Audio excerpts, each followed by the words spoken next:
క్రీస్తునందున్న ప్రియులకు ప్రేమతో వందనాలు తెలియజేయుచున్నాను.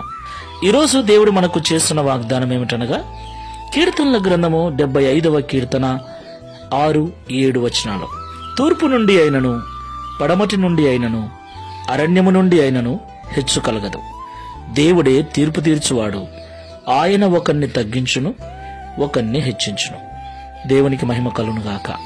నా ప్రియమైన సహోదరి సహోదరులారా, ఈ లోకంలో జీవిస్తున్న మనమందరము కూడా గొప్పగా బ్రతకాలని, హెచ్చుగా బ్రతకాలని, ఒకరికంటే తక్కువ బ్రతకకుండా, ఒకరి దగ్గరికి వెళ్ళి చేయి చాపి అడిగే స్థితిలో ఉండకుండా ఉన్నతమైన స్థితికి వెళ్ళాలని అందరము కోరుకుంటూ ఉంటాం.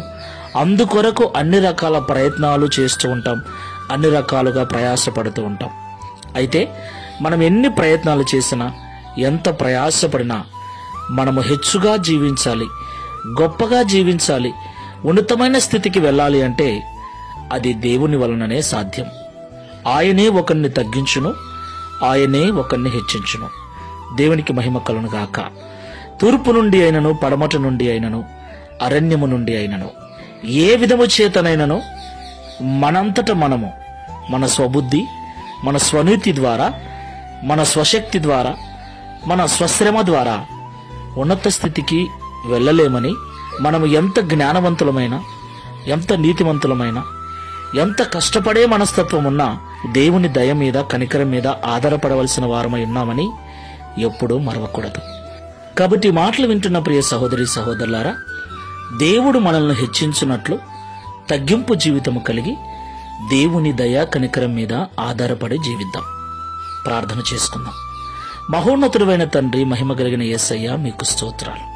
అవును తండ్రి, పెంట కుప్ప మీద నుండి దరిద్రులను లేవనెత్తగల దేవుడు. గొర్రెల దొడ్డిలో ఉన్న దావీదును సింహాసనం మీద కూర్చోబెట్టిన దేవుడవు నీవే. సింహాసనం మీద ఉన్న నెబుకద్నెజరును గడ్డిమేయు పశువుగా చేసిన వాడవు నీవే.